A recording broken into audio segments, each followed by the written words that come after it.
एक गांव में दो बहनें रहा करती थी, मधु और प्रिया। मधु के कम पढ़े लिखे होने के कारण उसकी शादी एक गरीब परिवार में हुई। वहीं प्रिया के सुंदरता के कारण उससे एक अमीर व्यक्ति ने शादी किया।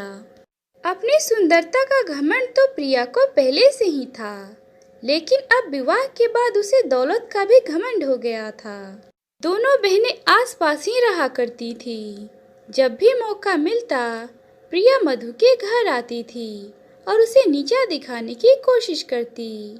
अरे प्रिया, क्या तुम्हें पता है, अभी अभी मेरे पति ने मेरे लिए सोने का हार दिलाया है। और तो और जो तुम्हारे खेत के पास वाला खेत है वो भी हम बहुत ही जल्द खरीदने वाले हैं। तुमने तो शादी के बाद कुछ खरीदा ही नहीं होगा, मगर अब कर भी क्या सकते हैं। तुम्हारे पति के पास तो खाने का ठिकाना नहीं रहता, वो तुम्हें कहाँ से कुछ खरीद कर देगा। ये सारी बातें सुनकर मधु को बुरा तो लगता, लेकिन वो मन ही मन सोचकर चुप रह जाती। मधु के दिन बहुत ही तंगहाली में गुजर रहे थे। 2 वक्त की रोटी भी बहुत मुश्किल से जुट पाती थी। एक बार मधु प्रिया से मदद मांगने गई। प्रिया बहन, आज मेरे यहाँ अनाज का एक भी दाना नहीं है। ऐसे में मेरे पति सेठ के यहाँ गए थे, लेकिन उन्होंने पैसे देने से साफ इनकार कर दिया। तो क्या आप मेरी मदद करोगी? जैसे ही हमारी फसल बिकेगी मैं आपके सारे पैसे लौटा दूंगी। अरे अरे मधु, तुम थोड़ा लेट हो गई।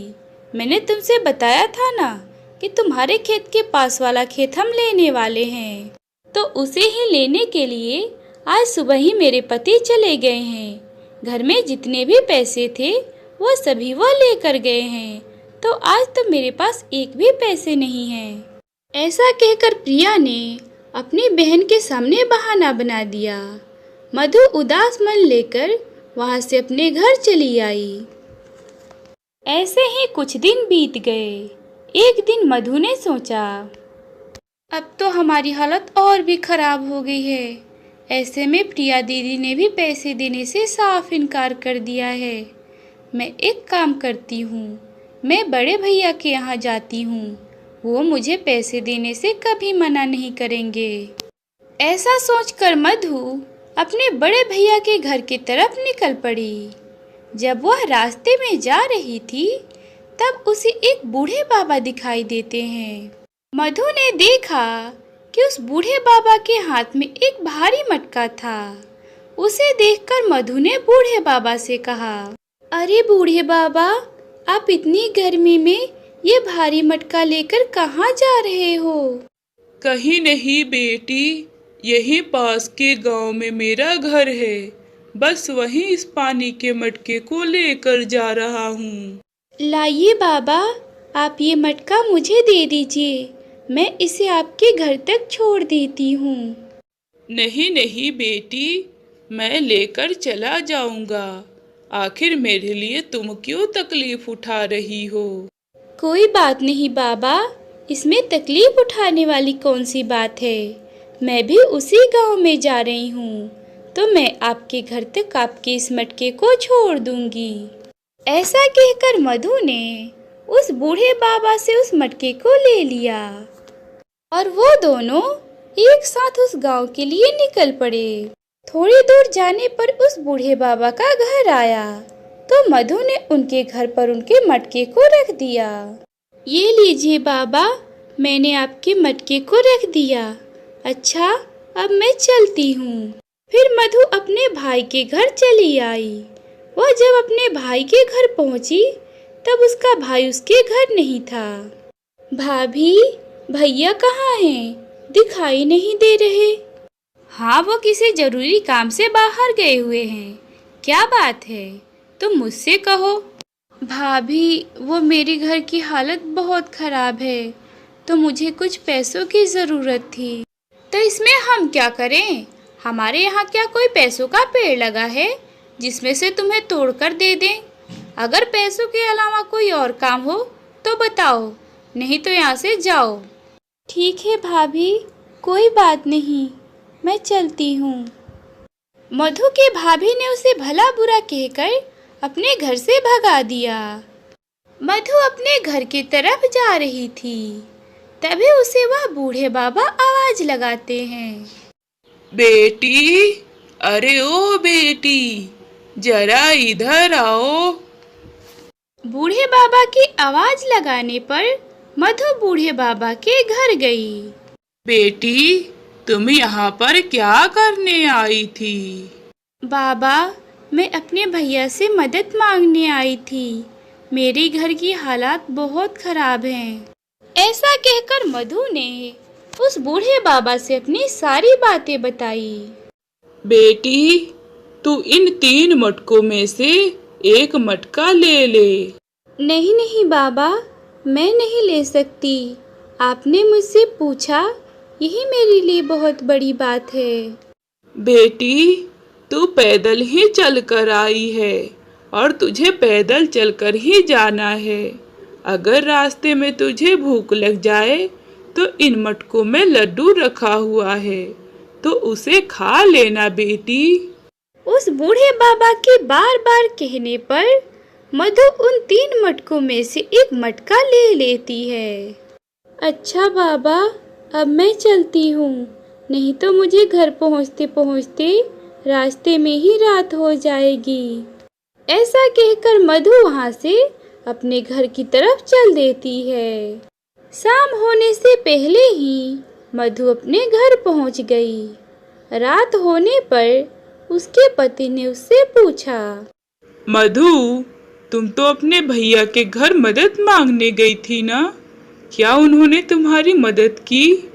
हाँ, मैं मदद मांगने तो गई थी, लेकिन भैया घर पर नहीं थे और भाभी ने तो मुझे वहाँ से भगा दिया। इसका मतलब आज भी हम दोनों को भूखा ही सोना पड़ेगा। अरे नहीं नहीं, आज हमें भूखा नहीं सोना पड़ेगा। तो फिर कुछ पैसे मिले क्या? अरे नहीं, पैसे तो नहीं मिले, लेकिन मुझे रास्ते में एक बाबा मिले थे, जिन्होंने मुझे एक मटका दिया था और कहा था कि बेटी, अगर रास्ते में भूख लग जाए तो इस मटके में लड्डू है, तुम उसे खा लेना। लेकिन मैंने वह नहीं खाए। अरे वाह, तो ये तुमने बहुत अच्छा किया। मैंने भी आज सुबह से कुछ नहीं खाया है। तुम जाओ और उस लड्डू को लेकर आओ, फिर हम दोनों एक साथ उसे खाएंगे। जी ठीक है, मैं अभी उस लड्डू को लेकर आती हूँ। फिर मधु किचन में जाती है और जैसे ही उस मटके के ढक्कन को हटाती है, तब वो देखकर हैरान रह जाती है, क्योंकि वह मटका सोने से भरा हुआ था। जी सुनिए, इधर आइए, ये देखिए क्या है। अरे भाग्यवान, क्या हुआ? इतना शोर क्यों मचा रही हो? फिर श्यामू भी किचन में गया और उसने भी सोने से भरा मटका देखा, तो वो भी चौंकते हुए बोला, अरे बाप रे बाप, इतने सारे सोने के सिक्के! अरे भाग्यवान, ये मटका तुम्हें कहाँ से मिला? अजी मैं सच कह रही हूँ, ये मटका मुझे एक बूढ़े बाबा ने दिया था। अरे भाग्यवान, मुझे तो अपनी आंखों पर विश्वास ही नहीं हो रहा है। लगता है ऊपर वाले ने अपनी सुन ली। हाँ, आप सही कह रहे हैं, ऊपर वाले ने हमारी सुन ली। अब हमारे भी गरीबी के दिन खत्म हो जाएंगे, अब हम भी बहुत अमीर बन जाएंगे। फिर उनकी हालत कुछ ही दिनों में बदल गई। उन्होंने अपने लिए एक बहुत ही सुंदर नया घर खरीद लिया और बहुत सारी जमीन। उनकी तरक्की को देखकर प्रिया को जलन होने लगी। उसने अपने पति से कहा, अजी सुनते हो, ये अचानक से मेरी बहन के पास इतना धन कहाँ से आ गया? कुछ ही दिन पहले तो ये बिल्कुल भिखारन थी और हमारे यहाँ भीख मांगने आती थी, लेकिन कुछ ही दिनों में इसके हाथ आखिर ऐसा क्या लग गया जो ये इतनी अमीर बन गई? अरे हाँ, मैं भी तो यही सोच रहा हूँ कि आखिर ये इतनी जल्दी अमीर कैसे बन गए। कुछ ही दिनों पहले तो उसका पति लोगों के खेत में मजदूरी करता था, लेकिन अचानक से ये इतना अमीर कैसे बन गया। लेकिन मैंने कुछ ही दिनों पहले तुम्हारे बहन को तुम्हारे भाई के घर जाते देखा। क्या क्या आप सही कह रहे हो? इसका मतलब भैया ने ही इसे धन दिया है। हाँ, मुझे भी यही लग रहा है कि ये सारा धन तुम्हारे भाई ने ही दिया है। मगर तुम्हारा भाई कैसा है? एक बहन को इतना धन दे दिया और दूसरी बहन को पूछा तक नहीं, जबकि दोनों बहनें तो सामान्य होती हैं और अपने भाई के धन पर दोनों का तो बराबर ही हक होता है। हाँ, आप बिल्कुल सही कह रहे हो। हम लोग कल सुबह ही भैया के घर चलेंगे। फिर सुबह होते ही प्रिया अपने पति को लेकर अपने भाई के घर की तरफ चल देती है। रास्ते में उन्हें भी वही बूढ़े बाबा दिखाई देते हैं। वो बूढ़े बाबा प्रिया से कहते हैं, अरे बेटी, क्या तुम मेरे इस मटके को मेरे सिर पर रख दोगी? अरे ओ बूढ़े, क्या तुम अपना काम खुद नहीं कर सकते हो? नहीं बेटी, मैं बूढ़ा हो गया हूँ और मुझसे ये मटका सिर पर नहीं रखा जा रहा। तो भला इसमें मैं क्या करूं? तुम क्या मुझसे पूछकर बूढ़े हुए थे? अरे भाग्यवान, तुम भी कहाँ इस बूढ़े के मुंह लग गई। जल्दी जल्दी चलो, हमें भैया के घर पहुँचना है। फिर वह दोनों वहां से चले जाते हैं, लेकिन उन्होंने बूढ़े बाबा की कोई मदद नहीं की। अरे भैया, क्या कुछ दिनों पहले छोटी आपसे मिलने आई थी? हाँ, वो मुझसे मिलने तो आई थी, लेकिन मैं जरूरी काम से शहर गया हुआ था, तो वो तुम्हारी भाभी से ही मिली। भाभी? तो आपने उसे कुछ दिया था क्या? लो, कर लो बात। जब हमारे पास कुछ होगा तब तो हम उसे देंगे ना। मैंने तो उसे कुछ नहीं दिया। अच्छा, तो इसका मतलब आपने उसे कुछ नहीं दिया। अच्छा ठीक है, तो फिर हम चलते हैं। अरे बहन, कहाँ जा रही है? अभी अभी तो आई है, नाश्ता तो कर ले। नहीं भैया, वो तो हम यहाँ से गुजर रहे थे तो सोचा आपसे मिलते चलूं। अच्छा, अब हम चलते हैं। थोड़ी दूर जाने पर मधु को प्यास लगती है, तो वह अपने पति से कहती है, अजी सुनते हो, मुझे तो बहुत जोरों की प्यास लग रही है। हमें इधर आसपास पानी कहाँ मिलेगा? अरे तुम भी कैसी कैसी बातें करती हो। अभी थोड़ी देर पहले तुम्हें अपने भैया के घर तो प्यास नहीं लगी थी। अब इधर रास्ते में हम पानी कहाँ ढूंढें? क्या पता कहाँ पानी मिलेगा। वो देखो, एक झोपड़ी दिखाई दे रही है, शायद वहाँ पानी मिल जाए। चलो वहाँ देखते हैं। फिर वह दोनों उस झोपड़ी के पास आते हैं, तो वे देखते हैं कि उन्होंने जिस बूढ़े बाबा की मदद नहीं की थी, वह झोपड़ी उसी बूढ़े बाबा की थी। अरे बेटा, क्या बात है? अचानक तुम लोग मेरे घर कैसे आए हो? बाबा, वो हमें थोड़ा प्यास लगा है, क्या आप एक लोटा पानी हमें देंगे? हाँ बेटा, क्यों नहीं। चलो मेरे घर के अंदर आओ, मैं तुम्हें पानी देता हूँ। बाबा, हमने तो आपकी मदद नहीं की थी, फिर भी आपने हमें पानी दिया। हाँ बेटा, तो क्या हुआ? वो तुम्हारा कर्म था, ये मेरा कर्म है। मैंने इस गांव में तुम लोगों को पहली बार देखा है। इस गांव में तुम किसके घर आई हो बेटा? बाबा, इसी गांव में मेरे बड़े भैया रहते हैं, मैं उन्हीं से मिलने आई थी। अच्छा बेटी, तो तुम उस हरिया की बहन हो। बेटी, अभी कुछ ही दिनों पहले तुम्हारी बहन भी उससे मिलने आई थी। लेकिन बाबा, मेरी बहन भैया से मिलने आई थी, ये बात आपको कैसे पता? बेटी, जिस जगह पर आज तुम मुझे मिली थी, उसी जगह पर तुम्हारी बहन भी मुझे मिली थी। लेकिन बेचारी उस बच्ची ने मेरी बहुत मदद की, मेरे मटके को मेरे घर तक छोड़ा था बेटी।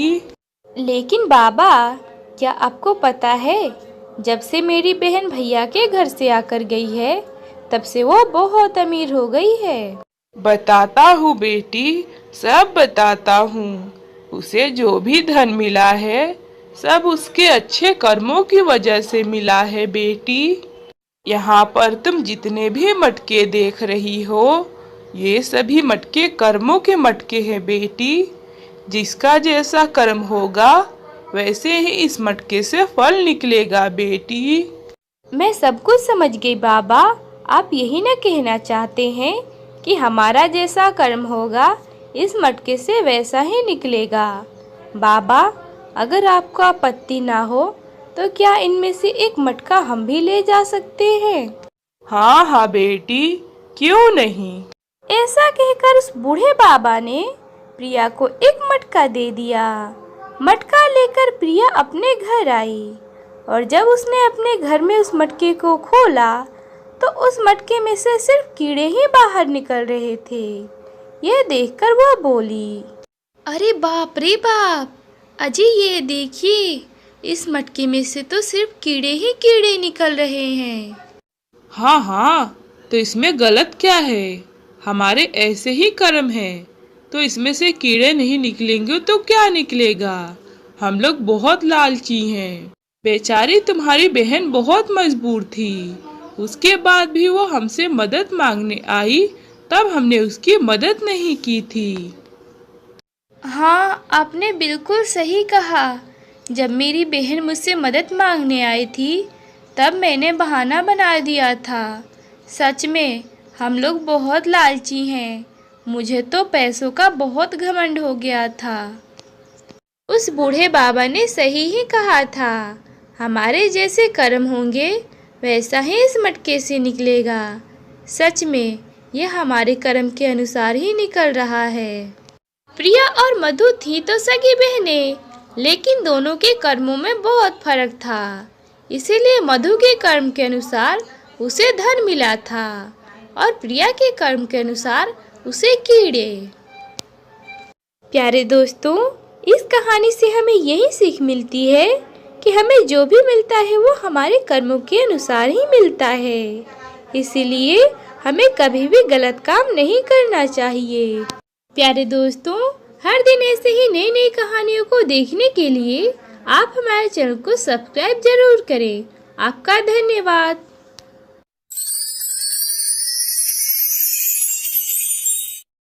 ये कहानी है एक गरीब मोची की, जो अपनी पत्नी के साथ एक छोटे से गांव में रहता था। मोची के घर की हालात दिन प्रतिदिन बिगड़ते ही जा रहे थे।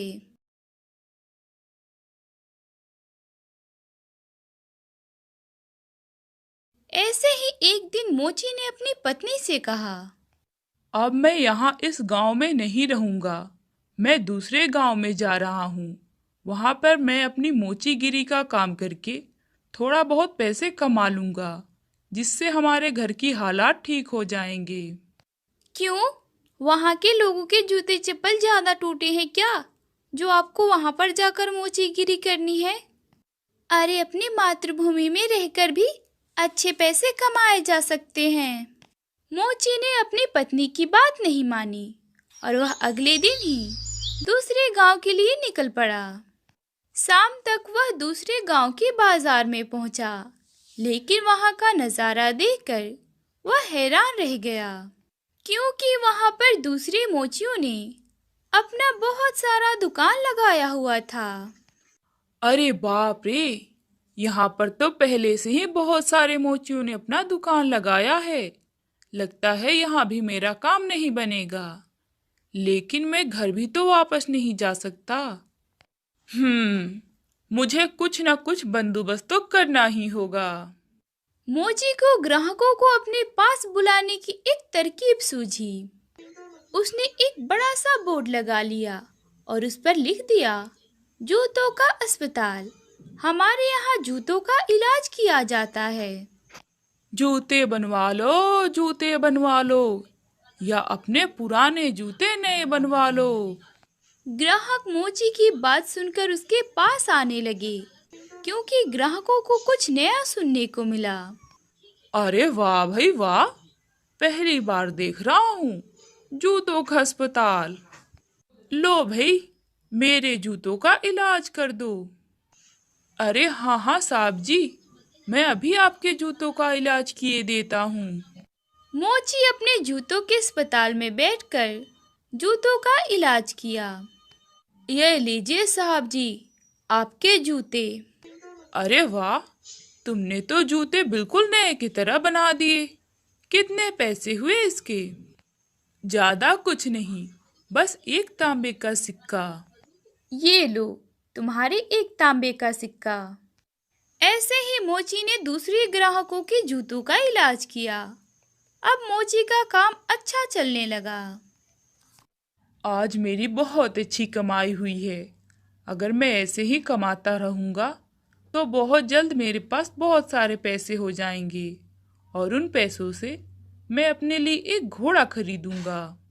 ऐसे ही दिन रात मेहनत करके मोची ने बहुत अच्छे पैसे कमा लिए और उन पैसों से उसने अपने लिए एक घोड़ा खरीदा।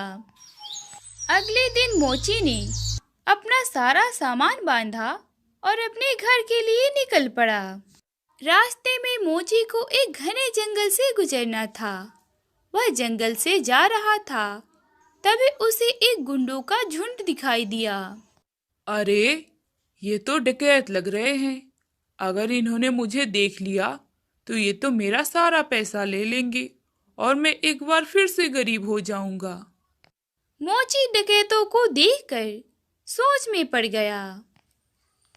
मोची बहुत चतुर था। उसने एक योजना बनाई।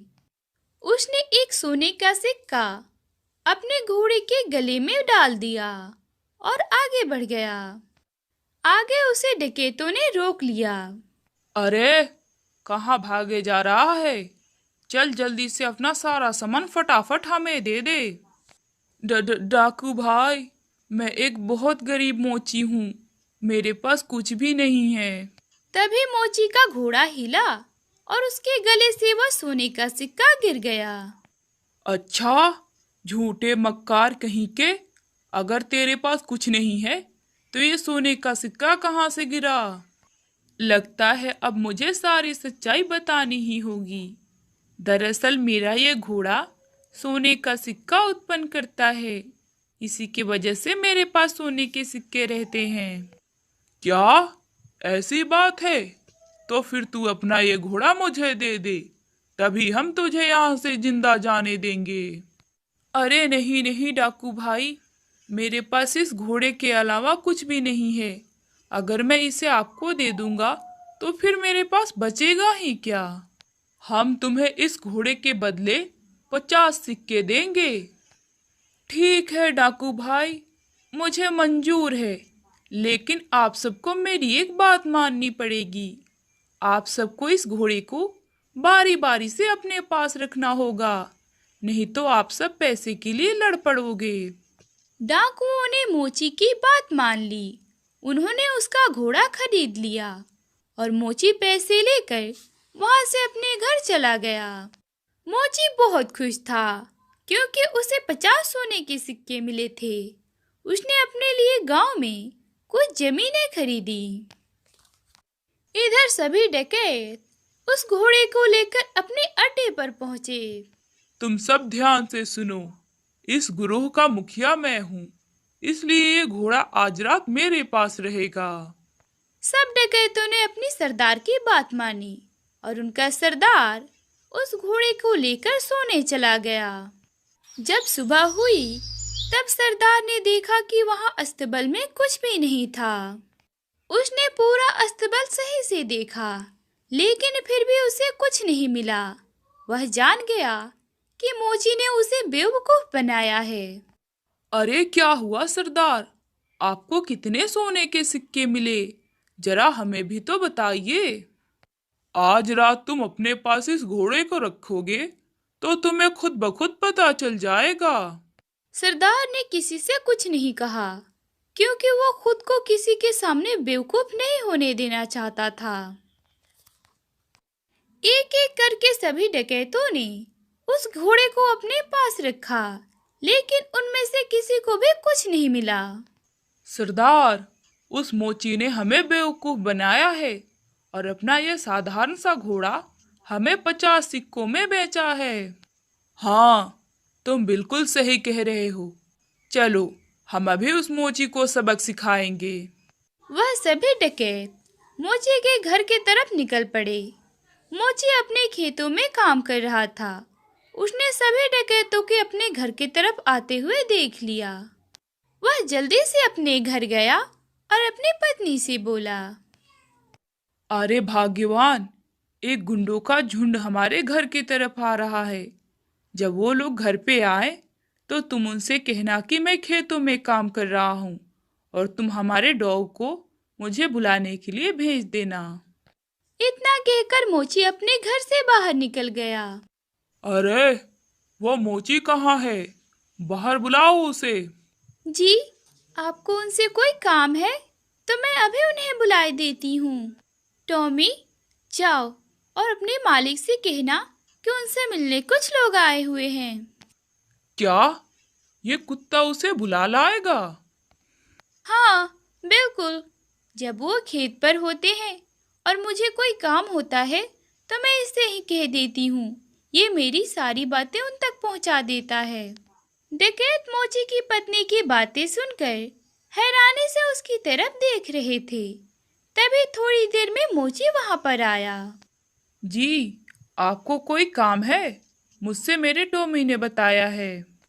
तुमने हमें धोखा क्यों दिया? तुम्हारी हिम्मत कैसे हुई? क्या तुम नहीं जानते कि हम कौन हैं? हाँ हाँ, मैं जानता हूँ कि आप कौन हैं। मुझे लगता है आपको जरूर कोई धोखा हुआ है। आप ये जितना कुछ भी देख रहे हैं, सब ये मेरे घोड़े की बदौलत ही तो है।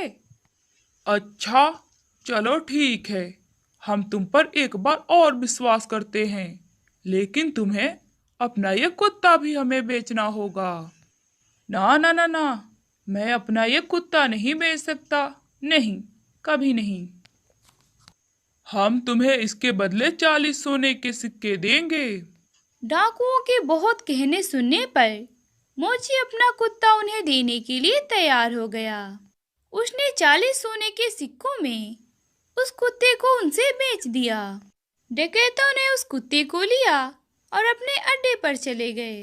पिछली बार की तरह इस बार भी उनके सरदार ने उस कुत्ते को पहले अपने पास ही रखा। सुनो बेटा, मैं काम पर जा रहा हूँ। अगर तुम्हें कोई ज़रूरत लगे तो इस कुत्ते को मुझे बुलाने के लिए भेज देना। जी, ठीक है पिताजी। तभी थोड़ी देर में एक डकैत को अपने मालिक से काम आन पड़ी। सुनो टॉमी, तुम पापा के पास जाओ और उनसे कहना कि उन्हें कोई बुला रहा है। कुत्ता उनके अड्डे से निकला और सरदार के पास जाने के बजाय वह मोची के पास भाग गया। जब सरदार घर आया तब उसने देखा कि कुत्ता वहां पर नहीं है। तब वह समझ गया कि वह जरूर अपने मालिक के पास गया होगा। वह अकेले ही मोची के पास गया। देखिए डाकू भाई, अभी अभी मेरा कुत्ता मेरे पास से गया है और इसीलिए वो मेरे पास बार बार आ रहा है। आप उसे थोड़ा समय दीजिए, वो आपको अपना मालिक जरूर स्वीकार कर लेगा। सरदार फिर से कुत्ते को लेकर अपने अड्डे पर आ गया। उन सब ने बारी बारी से अपने पास कुत्ते को रखा, लेकिन कुत्ते ने किसी की बात नहीं मानी और वह हर दिन अपने मालिक के पास भाग कर आ जाता। वह सभी समझ गए कि एक बार फिर से उनके साथ धोखा हुआ है और वह सभी एक साथ मोची के घर आए। उन्होंने अब की बार मोची की एक नहीं मानी और वह मोची को बोरे में भरकर अपने साथ लेकर जाने लगे। रास्ता काफी दूर था, इसीलिए वह जाते जाते थक गए।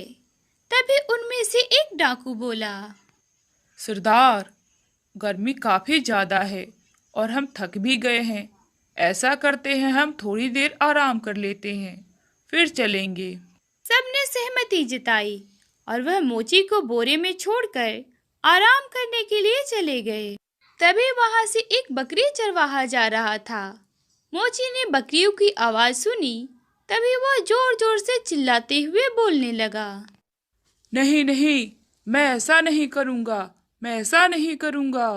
अरे क्या हुआ भाई, तुम्हें बोरे में किसने बंद कर दिया है और तुम क्या नहीं करना चाहते हो? अरे मैं तुम्हें क्या बताऊं भाई, कुछ लोग जबरदस्ती मेरी शादी सेठ की बेटी से करना चाहते हैं और मैं ऐसा नहीं करना चाहता। अरे अरे भाई, क्या तुम पागल हो गए हो? अगर मैं तुम्हारी जगह होता तो मैं कभी ना नहीं कहता।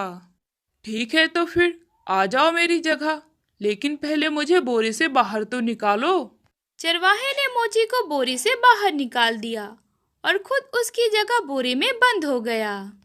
मोची ने चरवाहे के बकरियों को लिया और अपने घर चला गया। इधर जब डकैत आराम करके आए तब उन्होंने बोरे को उठाया और वहां से चले गए। अरे, इस मोची ने हमें बहुत परेशान किया है, क्यों ना हम इसे नदी में फेंक दें। ये यहाँ से कभी बाहर नहीं आएगा और ना ही हमें परेशान करेगा। सबने अपने सरदार की बात में हामी भरी और मोची को नदी में फेंक दिया। लेकिन जब वो वापस आ रहे थे तब उन्होंने देखा कि मोची तो जिंदा है और बकरियों के साथ जा रहा है। उन्होंने हैरानी से मोची से पूछा, तुम उस पानी से बाहर कैसे आए और तुम्हारे पास ये बकरियां कहाँ से आईं? सच सच बताओ। अरे डकैत भाई, तुमने जिस नदी में मुझे फेंका था उस नदी में बहुत सारा सोना है और उस सोने की रखवाली ये बकरियां करती थी। इन्हीं बकरियों के बदौलत तो मैं बाहर आ सका हूँ और मेरे पास बहुत सारे सोने भी हैं। ठीक है तो फिर ले चलो हमें उस नदी के पास और हमें बताओ सोना कहाँ है। लेकिन खबरदार, जो तुमने उस नदी से एक भी सोना निकालने की कोशिश की तो हम तुम्हें जान से मार देंगे। मोची उन सभी को नदी के पास ले गया और उन सभी ने एक एक करके उस नदी में छलांग लगा दी। इस तरह से सभी डकैतों का खात्मा हो गया और मोची ने अपनी चतुराई से एक बार फिर से अपनी जान बचा ली।